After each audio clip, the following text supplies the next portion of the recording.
Going on, Mo? We're back. What's I up? want to ask you a quick question. What do you think about the Daunte Right. Wright Okay. situation? I'm sorry. Oh, no problem, no problem. Daunte Wright, he was a young kid that got his life took by somebody who's supposed to be paid to protect and serve. So I really feel it's too many officers getting away with killing people. I mean, accidental or not accidental, it's just too many cops killing black, innocent, and minority people, and they're getting away with it. And then once you pay these children, parents off or their spouses off, that's not bringing them back. Mentally, they are destroyed for life because somebody took their life that was supposed to be paid to protect and serve them.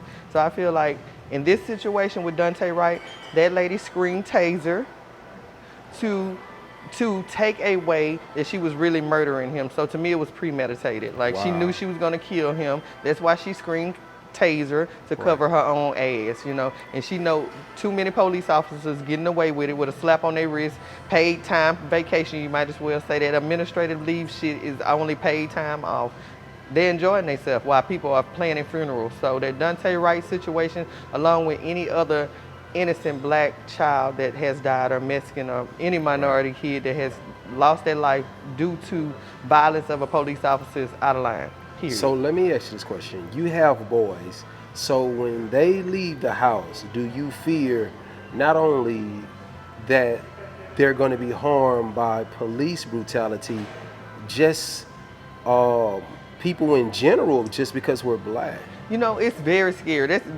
Me even at work. You know, people try to put out because you're a black woman, you're angry. So you have people that's pointing at you, feeling a certain type of way because you look a certain type of way or you built a certain type of way, like you're the aggressive one. Not even realizing that it's their attitude and the way they are that's really the problem. You know, I'm very scared for my boys. I'm very scared for anybody that mess with my boys because they my boys. And there's certain things that you know you live for, and the same thing I live for is the same thing I die for, and it's my kids. So we both are kind of raised in that same grimy atmosphere, and I know that your kids don't get to see what we've seen. So uh is it possible for you to take them to that environment and let them kind of like see where you've grown up and like what you experienced? Definitely. My kids play football for the Fifth Ward Wildcats because even though growing up in that environment has shown me a lot of bad things, it has taught me a lot of good things, you know? Absolutely. And I tell people right now, I grew up financially broke, but spiritually rich, Facts. you know? So at the end of the day, I still learned how to survive. COVID hit, and you can't even tell in my family because we still, you know, stay operating the same way we operated, you know? So how many boys do you have? I have 2 boys and 3 girls. 2 boys, 3 girls. In my home right now. I adopted 4 kids, which put me at a total of 7 children, y'all. It's like I adopted 4 kids and then got pregnant, right? With Super triplets. mom. Triplets. Super mom. Super crazy. But also, I wanted to just touch bases with growing up in the hood. It's a lot of us grew up and we didn't like fighting. We didn't want to fight. We didn't like problems. We didn't like drama. But when you stay in that environment so long, it takes a toll on you. I know guys that grew up with me, man, and they didn't like fighting growing up, and they in jail right now for murder. You know, so at the end of the day, I think these people put you in a position to live a certain way, and then they charge you for living that way. Absolutely. So when you being put in that environment like we were raised, and you have to pay X amount of dollars to better yourself because they know that we're not financially stable to pay for this high education. How do you feel about that? Right. It's crazy. And I told my husband a while back, I was like, you know, they saying they don't want to pay reparations.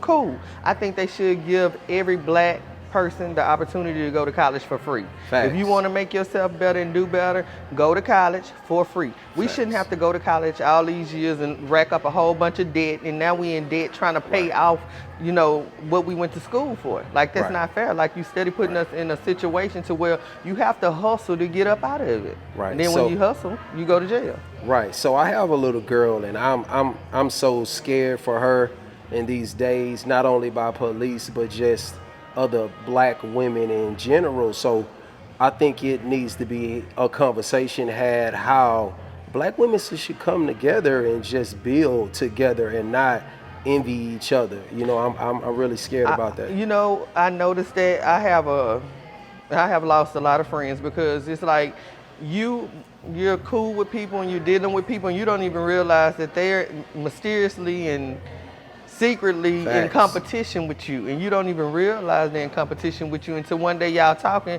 and they say something that lets you know that they're in competition with you. Absolutely. It's sad that I see a lot of people that'll tell people, I don't know why he with her because she look better.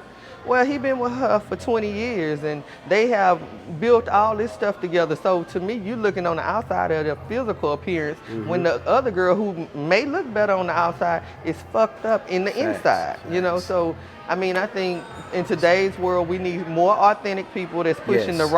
the right message, you know, Right. the right message and So living when by you it. explain these things to your daughter, do you just allow them just to be themselves, or are you constantly just pushing that issue about just be yourself, be authentic, and you know, don't worry about if people expect you or not? Definitely. Okay. Definitely. I tell my girls all the time, watch who you hang around because you unknowingly pick up habits. You probably don't even like talking about people, but since you've been hanging with this girl, now you find yourself, oh girl, look at her shoes, or she cute butt. You know, what is she cute butt? Why can't be she's cute? You know? Right, right. And leave it at that.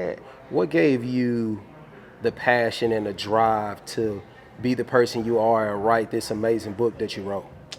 Just myself. Just this is something I've been wanting to do since high school. But after high school, you know, when you growing up in the hood, you living a fast life. So after high school, everything was just about fun and stunting. Right. You know, so I honestly played all my 20s away. Then I was asked to adopt kids, and then I found myself just being a mother. Like I put everything behind me that I wanted to do because I felt like I needed to be a mother to these kids and make sure their dreams come true. So Absolutely. then when I realized that the kids were shifting and going in each direction, I was like, okay, wait a minute. You're gonna give up your dreams and they ain't even going for their dreams. Rewind, go back to the drawing board and do what you're supposed to do. So here I Absolutely. am. Absolutely.